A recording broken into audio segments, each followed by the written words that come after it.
Nagliparan ang mga yero at nagsisigaw sa takot ang mga residente ng Barangay Bayoyong sa Basista, Pangasinan dahil sa buhawi nitong Sabado. Sa lakas ng hangin at ulan, tinangay pati mga puno at kuliglig. Nasa 26 na bahay ang nasira. Ipo-ipo naman ang namataan sa Sinait, Ilocos Sur. Ilang minuto itong nagtagal pero hindi naman nakapaminsala. Patay sa pananaksak ang 2 babae na pinasok sa tinitirhang boarding house sa Tagum City, Davao del Norte. Napatay ng mga rumesponding pulis ang suspect, pati ang isang lalaki na tumutulong umanong masagip ang mga babae. May report si Argil Relator ng GMA Regional TV.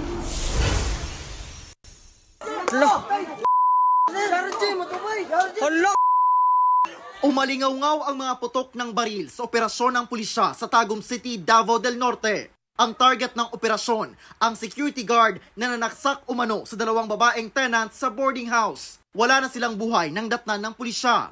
Napatay ng responding pulis ang suspect. Inaalam pa ang motibo niya sa krimen. Binaril din ng pulis ang isa pang lalaki na may dala umanong itak. Ayon sa mga nakakita, tutulong lang ang naturang lalaki sa pagsagip sa mga babaeng biktima. Inaalam pa ng pulisya kung may kinalaman sa isa't isa ang suspect at napatay na lalaki. Iimbestigahan ng Internal Affairs Service Region 11 kung kaso ito ng mistaken identity. Argil Relator ng GMA Regional TV, nagbabalita para sa GMA Integrated News. Bahagyang tataas ang singil ng Meralco ngayong buwan. Mahigit 3 centavos kada kilowatt-hour ang dagdag dahil sa pagtaas ng transmission charge ng National Grid Corporation. Katumbas yan ng 7 pesos na dagdag sa bill ng mga kumukonsumo ng 200 kilowatt-hours. 10 to 16 pesos naman kung lampas 200 kilowatt-hour ang konsumo. 3 sasakyan ang nagkarambola sa Dasmariñas, Cavite. Inararo naman ng isang jeep ang 4 na sasakyan sa Teresa, Rizal.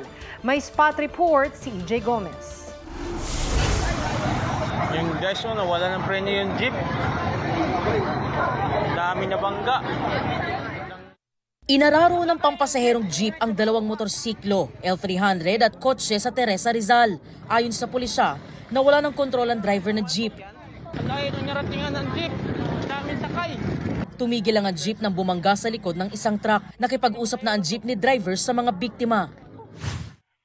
Sumingit sa pagitan ng jeep at kotse ang humaharurot na jeep sa Dasmariñas, Cavite. Dahil alanganin, tumagilid ang sumingit na jeep. Naitulak pa nito ang kotse. Isa-isang nagsilabasan ng mga pasahero sa bintana. Isa ang kinailangang bigyan ng first aid.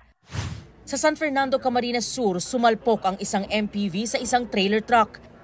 Tumalbog ang MPV, isa ang nasawi habang 6 ang nasugatan. Ayon sa pulisya, posibleng nakaidlip ang driver ng MPV. Ito si EJ Gomez, nagbabalita para sa GMA Integrated News. Itinanggi ng 2 independent contractor ng GMA ang akusasyong minolestya nila ang anak ni Nino Mulak na si Sandro. Humarap sa Senado sina Richard Cruz na scriptwriter at creative consultant at Jojo Nones, dating consultant at ngayon direktor ng GMA Entertainment Group. Hindi po kami gumawa ng kahit anong sexual harassment or abuse laban kay Sandro Mulak. Sa pagkakataong ito, sa harap ng iyong lahat, mariing tinatanggi po namin ang lahat ng mapanirang akusasyon na ito laban sa amin. Kay Sandro, wala kaming ginawang masama sa iyo at alam mo yan sa puso mo. Hindi pa huli ang lahat na magsabi ng totoo. Humiling ang 2 ng executive session nang tanungin ng mga senador ng ilang detalye sa pangyayari. Pagkatapos ng executive session, sinabi ni Senator Jinggoy Estrada na may matibay na ebidensya laban sa 2. Binasa naman ni Nino ang palitan ng text ni Sandro at Nones para raw ipakita na si Nones ang unang nag-message kay Sandro. Depensa ng abogado ni Nones, hindi inimbita ni Nones si Sandro sa hotel room. Sabi pa ni Nino, nagsorry sa kanya sina Cruz at Nones nang una silang nagharap. Umiiyak sila nung nagsorry sila. And they even offered to donate a certain amount to a charitable institution of my choice. Ang sagot ko po sa kanila, ako, tao lang ako. Diyos nga marunong magpatawad. Kaya ko kayong patawarin. Pero kailangan pagbayaran niyo yung ginawa niyo. Ang context po is, sorry pero wala po kaming ginawang masama sa anak nyo. Balik normal na ang biyahe ng mga jeep matapos magprotesta kaninang umaga kontra sa PUV Modernization Program. Ang protestang yan masusundan pa raw sa mga susunod na araw. Ang tugon ng DOTR sa report ni Katrina Son. Ganito ang sitwasyon kanina sa Pasig City. Nahirapang sumakay ang mga pasaherong papasok ng trabaho at eskwela. Hirap ding makasakay ang ilang pasahero sa Quezon City. Ngayon lang po to. Ulit na po nga eh. Update na lang mamaya. Nagbigay ng libreng sakay ang PNP at Quezon City LGU. Sa Maynila naman, sa tricycle na lang umasa ang mga pasahero. Ayon sa Manibela, 80,000 jeepney drivers at operators sa buong Pilipinas ang sumali sa protesta kanina. 30,000 raw dito ang nasa Metro Manila. Kahit na kilos-protesta lamang ito, nagmukha siyang transport strike. Kaya po inikutan ko siya para pabalikin sa biyahe. Actually mga 11 pa lang o 10 pa lang, pinababalik ko na po sila. Balik normal na ang biyahe ng mga jeep ngayong gabi. Marami ng tsuper ang pumasada gaya sa Muñoz sa Quezon City kaninang rush hour. Umaga wala kami biyahe. Tapos pagdating ng tanghali, bumiyahe na kami. Nakiisa lang po kami sa Manobela po. Pagkatapos po hanggang alas 12, bumiyahe na po kami. Ang hinihiling namin, mapag-aralan lang ang programa ng gobyerno, maayos yung mga problema ng mga naunang nag-co-op sa amin. Pero sabi ng DOTR, magsisimula na rin kaming mag-track down ng mga walang mga franchise, yung mga nag-expire yung mga franchise. At karamihan dito mga lumang sasakyan talaga eh. Katrina Son, nagbabalita para sa GMA Integrated News. Nilinaw ni Senate President Cheese Escudero na hindi babawasan ang mga holiday pero iiwasan ng madagdagan pa ang mga ito.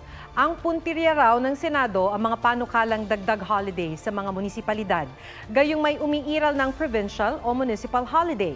Sabi naman ni Senator Cynthia Villar, lilimitahan ang non-working holidays. Malaki raw kasi ang nawawala sa gobyerno at pribadong sektor kapag non-working holiday. Kahit daw kasi walang trabaho, tuloy ang pagpapasweldo sa mga manggagawa. Pero pabor siya sa mga working holiday kung saan magkakaroon ng paggunita pero may pasok pa rin.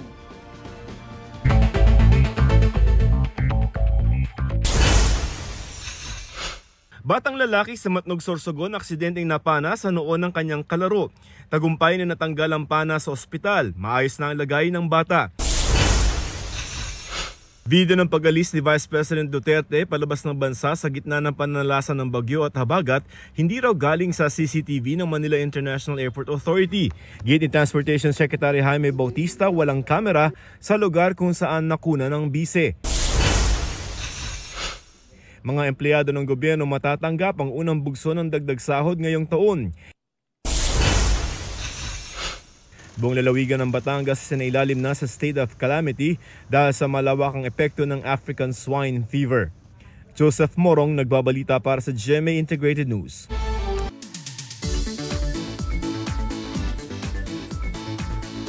May rock formation na mas lalo pang nagpakinang sa Tigalay Falls sa Abra. Tiyak daw mapapasigaw ka sa Darna Falls ng Ilocos Norte. G tayo riyan kasama si Rafi Tima. Dito mapapasigaw ka sa ganda. Darna Falls, ipinagmamalaki ng Dumalneg, Ilocos Norte. Ang mga bato ni Darna, dinadalo yan ng malakristal na tubig, kung saan pwedeng magpalutang-lutang o sumisid. Pero magbaon ng ekstrang lakas dahil extra challenging din ang lakaran bago marating ang talon. Di bale, sulit naman dahil tiyak, achieve ang kapayapaan. Pero ang puting bato nasa Tigalay Falls. Taglay nito ang kakaibang rock formation, dagdag sa gandang talaga namang titingalain mo. Bisitahin yan sa Abra, bayan ng San Isidro. Kung di ka malululain, pwedeng magtampisaw sa tuktok na kayang-kaya mong akyatin. Rafi Tima nagbabalita para sa GMA Integrated News. Huwag magpahuli sa mga balitang dapat ninyong malaman. Mag-subscribe sa GMA Integrated News sa YouTube. Sa mga kapuso abroad, subaybayan nyo kami sa GMA Pinoy TV at sa www.gmanews.tv.